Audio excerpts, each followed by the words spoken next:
എല്ലാവർക്കും നമസ്കാരം. ഇന്നത്തെ സ്റ്റാർ ചാറ്റിന് ഒത്തിരി പ്രത്യേകതകളുണ്ട്. നമ്മളുടെ കുടുംബ പ്രേക്ഷകരെ അടക്കി വാഴുന്ന നമ്മളുടെ എല്ലാവരുടെയും ഏറ്റവും പ്രിയപ്പെട്ട നടനായ ജയറാമേട്ടനാണ് നമ്മളുടെ സ്പെഷ്യൽ ഗസ്റ്റ് എന്ന്. ആടുപുലിയാട്ടം എന്ന സിനിമയുടെ വിശേഷങ്ങളാണ് ഇന്ന് നമ്മൾ നിങ്ങളോട് ഷെയർ ചെയ്യാൻ പോകുന്നത്. ജയറാമേട്ടൻ്റെ ശക്തമായൊരു തിരിച്ചുവരവ് തന്നെയാണ് ഈ സിനിമ. ഒത്തിരി പ്രത്യേകതകളും ഒത്തിരി സവിശേഷതകളുള്ളൊരു സിനിമയാണ്. അപ്പോൾ ഈ സിനിമയുടെ വിശേഷങ്ങൾ ജയറാമേട്ടൻ നമ്മളോട് പങ്കിടും. So join me in welcoming ജയറാമേട്ടൻ to the show. Welcome. Thank you. ഞാനിപ്പോൾ പറഞ്ഞ പോലെ ജയറാമേട്ടൻ്റെ വളരെ ശക്തമായൊരു തിരിച്ചുവരവാണ് ഈ സിനിമ. കാരണം കുറച്ച് നാളുകൾക്ക് ശേഷം അതുപോലെ ഒത്തിരി സവിശേഷതയുള്ളൊരു സിനിമയാണ്. അപ്പോൾ ഈ ഒരു റോള് കിട്ടിയപ്പോൾ ജയറാമേട്ടൻ ഈ റോള് സെലക്ട് ചെയ്ത് ഇതൊരു തിരിച്ചുവരവായി എടുക്കാനുള്ള കാരണം എന്താ? അതിന് ഫസ്റ്റ് പറയുകയാണെങ്കിൽ ഇതിൻ്റെ ഡയറക്ടർ കണ്ണൻ താമരക്കുളം, അദ്ദേഹവും ഞാനും ഇതിനു മുമ്പൊരു സിനിമ ചെയ്തു, തിങ്കൾ മുതൽ വെള്ളി വരെ എന്നുള്ള സിനിമ. അതൊരു ചെറിയൊരു കുടുംബ കാറ്റഗറിയിൽപ്പെടുന്നൊരു സിനിമയായിരുന്നു. അപ്പോൾ അതൊരു വലിയൊരു കോളിളക്കം സൃഷ്ടിച്ച സിനിമയൊന്നുമല്ല, വളരെ ചെറിയ രീതിയിൽ വന്ന് അങ്ങനെ ഒരു പോയൊരു സിനിമയാണ്. അപ്പോൾ നമുക്ക് ഇതേ ഒരു കോമ്പിനേഷൻ തന്നെ, ഇതേ ഒരു കൂട്ടുകെട്ടിലൊരു സക്സസ്ഫുൾ ആയിട്ടുള്ള സിനിമ ഉണ്ടാക്കണം എന്ന് ഞങ്ങൾ തീരുമാനിച്ചു. അങ്ങനെയാണ് ഈ സിനിമയിലേക്ക് എത്തിപ്പെട്ടത്, ഈ കഥയിലേക്ക് എത്തിപ്പെട്ടത്. കണ്ണൻ ഒരു സംവിധായകനെന്ന് ഇതിൽ എനിക്ക് പേഴ്സണലായിട്ട് പറയാവുന്ന നല്ലൊരു ടെക്നീഷ്യനാണ്. അപ്പോൾ ടെക്നിക്കലി കണ്ണന് ചെയ്യാൻ പറ്റുന്ന നല്ല സ്കോപ്പുള്ളൊരു സിനിമയായിരിക്കണം. അങ്ങനെയാണ് ഈ ഹൊറർ സബ്ജക്റ്റിലേക്ക് എത്തിയത്. ഹൊറർ എന്ന് പറയുമ്പോൾ ഇപ്പോൾ സ്ഥിരമായിട്ട് നമ്മൾ ഇംഗ്ലീഷ് സിനിമകളിൽ അല്ലെങ്കിൽ ഹിന്ദി സിനിമകളിലൊക്കെ എപ്പോഴും ഹൊറർ സിനിമകൾ ഒരുപാട് വരുന്നതാണ്. ഇപ്പോൾ ടെക്നോളജിയൊക്കെ ഒരുപാട് ഇതായി, നമുക്ക് ഈ ഗ്രാഫിക്സിൽ എന്ത് വേണമെങ്കിൽ ചെയ്യാം. അപ്പോൾ വികൃതമായിട്ടുള്ള കുറേ മുഖങ്ങളും പെട്ടെന്ന് കണ്ണ് പുറത്ത് ചാടി അല്ലെങ്കിൽ അങ്ങനത്തെ ഒരിതല്ലാതെ നല്ലൊരു ഫീല് മാത്രം, ഇതെന്തോ നമ്മുടെ പുറകിലുണ്ട് എന്ന് തോന്നിക്കുന്ന ഈ മുറിക്കകത്ത്, ഇപ്പോൾ ഞാനിരിക്കുന്ന ഈ മുറിക്കകത്ത് എവിടെയോ അദൃശ്യമായിട്ടുള്ള എന്തോ ഉണ്ടെന്ന് തോന്നിപ്പിക്കുന്ന രീതിയിലുള്ള ഒരു ട്രീറ്റ്മെൻ്റ് ആയിരുന്നു ഈ സിനിമയ്ക്കകത്ത്. അത് ഈ സിനിമയുടെ ഒരു ഫസ്റ്റ് സക്സസ് ആയിട്ട് കിട്ടി. പിന്നെ ജയറാം സിനിമ എന്ന് പറയുമ്പോൾ സ്ഥിരമായിട്ടുള്ള ഫാമിലി ചേരുവകളെല്ലാം ഉള്ളൊരു സിനിമ എന്നുള്ള നിലയിൽ നിന്നും മാറി നല്ലൊരു യങ്സ്റ്റേഴ്സിനെ മുഴുവൻ ഇഷ്ടപ്പെടുത്തുന്ന രീതിയിലുള്ള നല്ല ആക്ഷനും നല്ല കോമഡിയും കുറച്ച് വേറെ ടൈപ്പിലുള്ള ഗെറ്റപ്പും ഹൊററും എല്ലാം കൂടി ചേർന്ന് ചെയ്തപ്പോൾ അവർക്കും കൂടി ഇഷ്ടപ്പെടുന്നൊരു സിനിമയായിട്ട് മാറി. കാരണം സാധാരണ ഒരു ഫാമിലി സിനിമകളൊക്കെ ഇറങ്ങി 2 ദിവസം കഴിഞ്ഞ് നല്ല റിപ്പോർട്ടൊക്കെ കിട്ടിയ ശേഷമാണ് ഫാമിലികളൊക്കെ തിയേറ്ററിലേക്ക് വരിക. ഇത് എൻ്റെ വേറൊരു ഗെറ്റപ്പായിരുന്നു അപ്പോൾ അതുകൊണ്ട് തന്നെ യങ്സ്റ്റേഴ്സ് എല്ലാം ഫസ്റ്റ് ഡേ ഇത് എന്താണെന്ന് കാണാനായിട്ട് എൻ്റെ അനുജന്മാരൊക്കെ തിയേറ്ററിലേക്ക് പോയി. അവർക്ക് 100% ഇഷ്ടമായിട്ട് വിളിച്ചു പറഞ്ഞതാണ് ഈ സിനിമയുടെ ഫസ്റ്റ് സക്സസ് ആയിട്ട് എനിക്ക് തോന്നിയത്. ജയറാമേട്ടൻ പറഞ്ഞ വേറൊരു ഗെറ്റപ്പ്, ആ ഒരു ഐഡിയ ആരായിരുന്നു സജസ്റ്റ് ചെയ്തത്? മോനാണ്, എൻ്റെ മോനാണ് ചെയ്തത്. അപ്പോൾ ഇതിനകത്ത് പ്രസൻറ്റിലൊരു ഗെറ്റപ്പ് വേണം, 10-15 വർഷം ഫ്ലാഷ് ബാക്കിൽ പോകുമ്പോൾ ഒരു ഗെറ്റപ്പ് വേണമെന്ന് എൻ്റെ ഡയറക്ടർ പറഞ്ഞപ്പോൾ എൻ്റെ മോൻ, പിന്നെ പൊതുവേ ഞാൻ വളരെ സെലക്റ്റീവായിട്ട് ഇപ്പോൾ നോക്കി വളരെ ചുരുങ്ങിയ സിനിമകളെ ചെയ്യാറുള്ളൂ. അപ്പോൾ അതുകൊണ്ട് തന്നെ എനിക്ക് എന്തെങ്കിലും ഗെറ്റപ്പ് ചെയ്യണമെങ്കിൽ തന്നെ അതിനുള്ളൊരു പ്രിപ്പറേഷൻ മറ്റുള്ള സമയം എടുക്കാൻ പറ്റുന്നുണ്ട്. അങ്ങനെയാണ് മോൻ പറഞ്ഞിട്ടാണ് 2-2.5-3 മാസത്തോളം ആ ഗെറ്റപ്പിന് വേണ്ടി ഞാൻ മറ്റു സിനിമകൾക്കൊന്നും പോയിട്ടില്ല. അങ്ങനെ ചെയ്ത് ആ ഗെറ്റപ്പ് ഈ സിനിമയ്ക്ക് ഒരു സക്സസിന് വലിയൊരു ഗുണമായി. തീർച്ചയായും ജയറാമേട്ടൻ്റെ ഗെറ്റപ്പിനെ കുറിച്ചാണ് ആളുകൾ എപ്പോഴും സംസാരിച്ചത്. വേറൊരു അവതാറിൽ വന്നു. അപ്പോൾ ഈ ഒരു സിനിമയിൽ ഇപ്പോൾ ജയറാമേട്ടൻ പറഞ്ഞു ഒരു ഫീലാണ് ആ ഒരു ഹൊറർ എലിമെൻറ്റ്. ഇപ്പോൾ മലയാളത്തിൻ്റെ സാഹിത്യം എടുത്താലും നമ്മളുടെ സിനിമകൾ എടുത്താലും ഹൊററിന് എന്നും ഒരു സ്ഥാനമുണ്ട്. അതും വളരെ പ്രത്യേകതയുള്ള ഹൊറർ സിനിമകളൊക്കെയാണ് നമ്മൾ എടുക്കുന്നത്. അപ്പോൾ ഈ ഒരു മൂവി ഇപ്പോൾ കുറേ നാൾ കൂടിയാണല്ലോ മലയാളത്തിലൊരു ഹൊറർ സിനിമ വരുന്നത്. എങ്ങനെയാണ് വ്യത്യസ്തമായി നിൽക്കുന്നത്? വേറെ എന്തെല്ലാം എലിമെൻറ്റുകളാണ്? അതാണ് ഞാൻ നേരത്തെ പറഞ്ഞത്. ഹൊറർ എന്ന് പറഞ്ഞാൽ നമുക്ക് തുടക്കം തൊട്ട് അവസാനം വരെ വികൃതമായിട്ടുള്ള കുറേ രൂപങ്ങൾ കാണിച്ച് പേടിപ്പിക്കുക, അത്തരത്തിലുള്ള സംഗതി ഇല്ലാതെ സ്ത്രീ പ്രേക്ഷകർക്ക് അവർക്കും കൂടി മനസ്സിൽ ടച്ച് ചെയ്യുന്ന രീതിയിലുള്ള. ഇപ്പോൾ ഇതിനകത്ത് 2 കുഞ്ഞുങ്ങൾ അഭിനയിച്ചിട്ടുണ്ട്. ഒന്ന് അക്ഷര എന്ന് പറയുന്ന ആ കുട്ടിയും ആഞ്ചലീന എന്ന് പറഞ്ഞ മറ്റേ വേറെ കുട്ടി അഭിനയിച്ചിട്ടുണ്ട്. അപ്പോൾ ആ 2 കുഞ്ഞുങ്ങളും ഭയങ്കര തകർത്ത് അഭിനയിച്ചിരിക്കുന്നതാണ് അവർ. ഒരു കുഞ്ഞിനെ പ്രസവിച്ചിട്ടുള്ള ഏതൊരു അമ്മയ്ക്കും ഭയങ്കരമായിട്ട് ഫീൽ ചെയ്യുന്ന കുറേ സീൻസ് ഉണ്ട്. അതൊക്കെ കൂടി വന്നത് കൊണ്ടാണ്, അല്ലാണ്ട് വേറൊരു ഹൊറർ സിനിമയല്ല അത്. ഹൊറർ ഒരു ബാക്ക്ഗ്രൗണ്ടിൽ മാത്രമേ ഉള്ളൂ. ബാക്കി നല്ലൊരു ഫീൽ ഉണ്ടാക്കുന്ന ഒരു സിനിമ കൂടിയാണ്. അതൊക്കെ തന്നെയാണ് ഈ സിനിമ മറ്റേതിൽ നിന്ന് സാധാരണ ഒരു ഹൊറർ സിനിമയിൽ നിന്നും വേറിട്ട് നിൽക്കുന്നത്.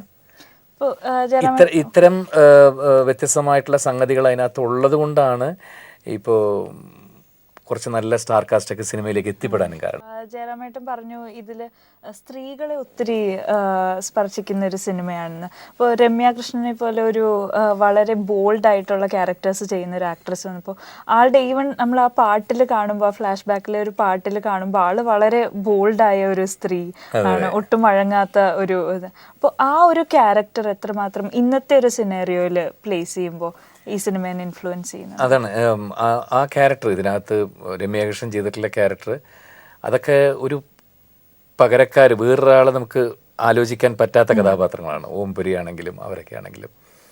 അപ്പോൾ ബാഹുബലി എന്നുള്ളൊരു വലിയ ഇന്ത്യയിൽ തന്നെ ഏറ്റവും മുകളിലക്കം സൃഷ്ടിച്ച ഏറ്റവും ബിഗ് ബഡ്ജറ്റിൽ നിർമ്മിച്ചൊരു സിനിമയ്ക്ക് ശേഷം അവർ വളരെ ബിസി ആയിട്ടുള്ളൊരു ആക്ട്രസ്സാണ്.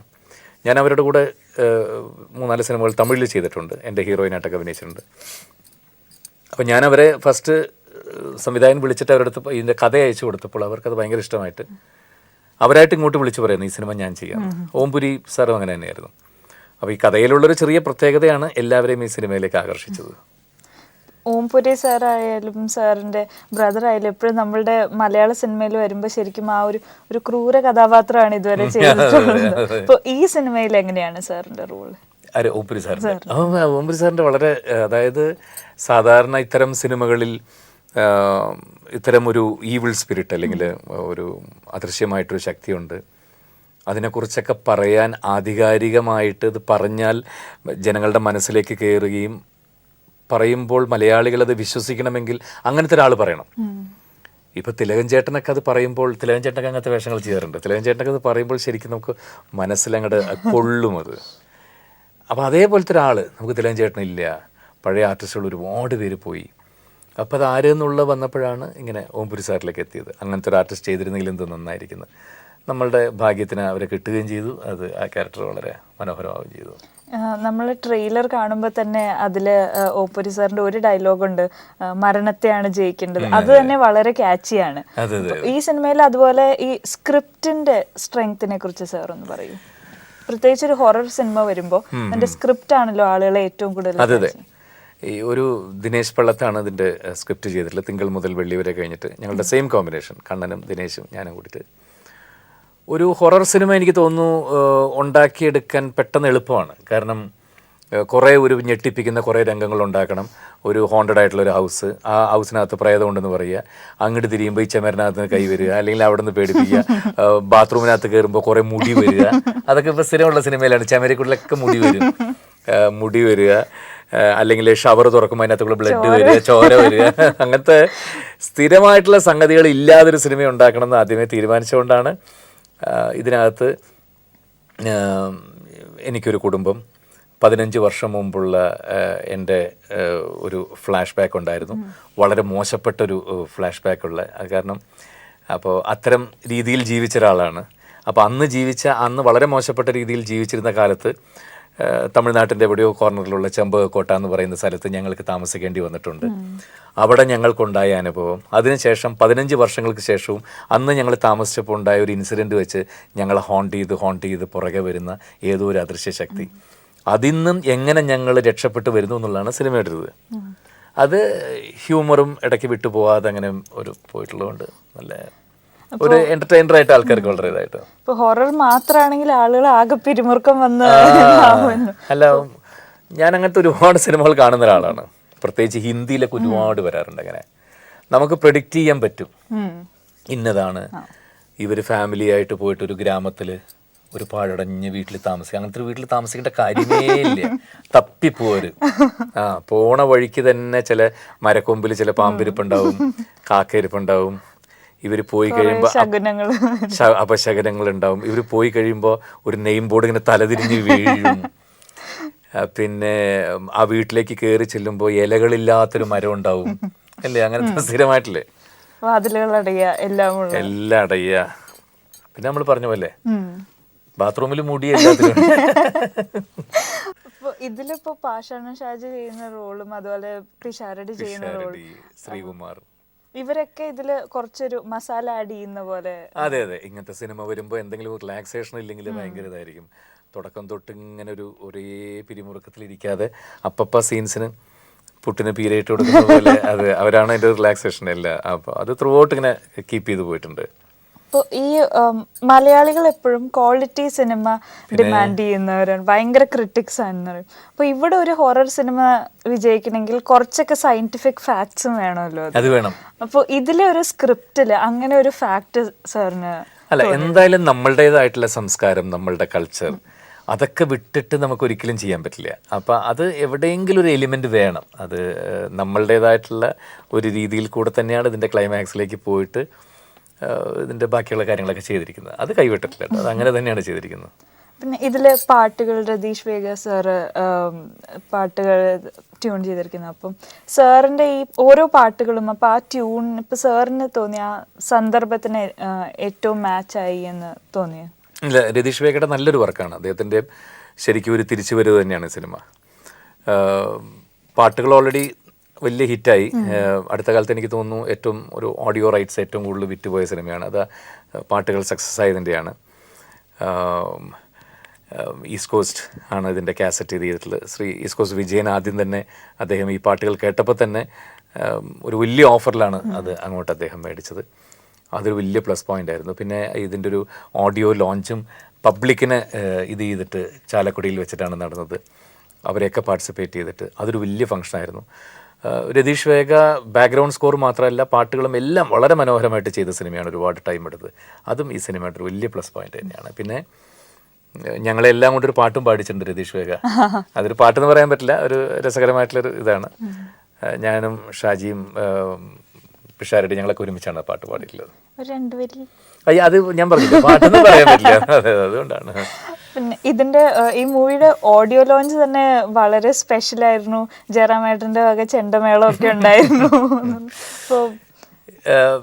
അത് ഒരു ജുഗൽബന്ദി പോലെ ചെണ്ടയിലൊക്കെ ചെയ്തതാണ്. ഭയങ്കര എല്ലാ ഓഡിയോ ലോഞ്ചും അങ്ങനെ ചെയ്യണമെന്ന് ഇപ്പം ആഗ്രഹമുണ്ട്. കാരണം ജനങ്ങളെയും കൂടി പാർട്ടിസിപ്പേറ്റ് ചെയ്തിട്ട് ചെയ്യുമ്പോൾ അതൊരു വലിയ സക്സസ്ഫുൾ ആയിരുന്നു. ഈ മൂവിക്ക് ഏറ്റവും കൂടുതൽ പബ്ലിസിറ്റി ഫേസ്ബുക്കിലാണ് കിട്ടിയിരിക്കുന്നത്. എല്ലാവരും ഇപ്പോൾ ജയറാമേട്ടനെ നേരത്തെ പറഞ്ഞ പോലെ ഗെറ്റപ്പ് ഇപ്പോൾ കുറേ യങ്സ്റ്റേഴ്സ് അതുപോലെ ആക്കുന്നുണ്ട് എന്ന് പറഞ്ഞു. ഈവൻ മിഡിൽ ഏജ്ഡ് ആളുകൾ കുറച്ചൊക്കെ ഗ്രേ ആക്കി സോൾട്ട് ആൻഡ് പെപ്പർ ലുക്ക് വരുത്തുന്നു പറഞ്ഞു. അപ്പോൾ ഇതുപോലെ ഈ സോഷ്യൽ മീഡിയ എത്രമാത്രം ഹെൽപ്പ് ചെയ്തിട്ടുണ്ട് ഈ ഒരു?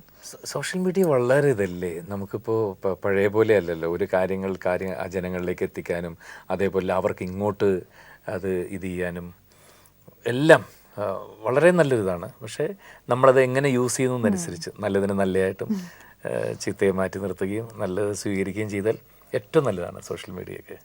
കാരണം അവരുടെ കയ്യിലാണ് ഇന്ന് സിനിമയുടെ വിജയം എന്ന് പറയുന്നത്. ഈ സിനിമയ്ക്ക് ആദ്യം കിട്ടിയൊരു സക്സസ് എനിക്ക് അതാണ് തോന്നിയിട്ടുള്ളത്. ഫസ്റ്റ് ഷോ തിയേറ്ററിൽ കണ്ടിട്ടുള്ള യങ്സ്റ്റേഴ്സ് ആയിട്ടുള്ള ആൾക്കാർ അവർ വാട്സാപ്പിലും ചേട്ടാ ഞങ്ങൾ പടം കണ്ടു തകർത്തു അത് ഇത് പറയുമ്പോൾ അതിൽ ഏറ്റവും കൂടുതൽ സന്തോഷിക്കുക. അവർ നമ്മുടെ കുഞ്ഞാനിച്ചന്മാരല്ലേ. എല്ലാവരും ഇപ്പൊ റിവ്യൂ ഒക്കെ സ്റ്റേറ്റസ് ആയിട്ട് ഇടുന്നു. പിന്നെ അതാണ് ജയറാമേട്ടനെ എല്ലാവരും ഈ പ്രത്യേകിച്ച് കുടുംബ സദസ്സുകളിൽ എക്സ്പെക്ട് ചെയ്യുന്ന ഒരു റോൾ, സ്റ്റീരിയോ ടൈപ്പ് റോൾ ഉണ്ടല്ലോ, ഒരു കുടുംബസ്ഥനായ.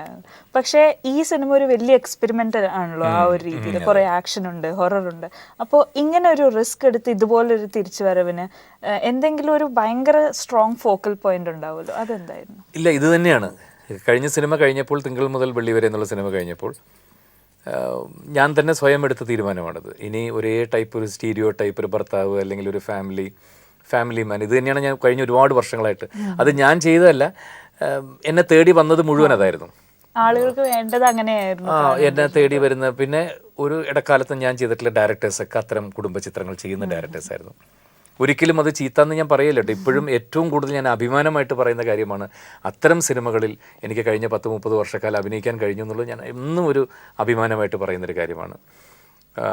പക്ഷേ ഇനി അങ്ങോട്ട് എന്തെങ്കിലുമൊക്കെ കുറച്ച് ചേഞ്ചുള്ള ഒരു വ്യത്യസ്തമായിട്ടുള്ള എന്തെങ്കിലും ക്യാരക്ടേഴ്സ് ചെയ്യണം എന്നുള്ളൊരു ആഗ്രഹം കൊണ്ട് അങ്ങനെ മനസ്സിലിരിക്കുമ്പോഴാണ് കണ്ണൻ ഇതിൻ്റെ സ്ക്രീൻ പ്ലേ പറഞ്ഞപ്പോൾ എന്തെങ്കിലും ഡിഫറെൻ്റ് ആയിട്ടുള്ള ഗെറ്റപ്പ് ചെയ്യാം, ആക്ഷൻ നല്ല സ്കോപ്പുള്ള സിനിമയാണ് എന്ന് വെച്ചാൽ ആദ്യം തുടക്കം തൊട്ട് അവസാനം വരേക്കും ആക്ഷൻ ഉണ്ടാക്കാൻ എളുപ്പമാണ്. ഒരു ഇടിക്കുന്ന സീൻ ഒരു 5 എണ്ണം പ്ലേസ് ചെയ്താൽ മതി, അതിന് കാരണമില്ലെങ്കിലും. അതില്ലാത്ത സന്ദർഭം കൊണ്ട് മാത്രം ഒരു നല്ല ആക്ഷൻ സീക്വൻസുള്ള എല്ലാം കൂടി ഒത്തു വന്നതുകൊണ്ടാണ് കേട്ടോ നല്ലൊരു സിനിമയായി മാറിയത്.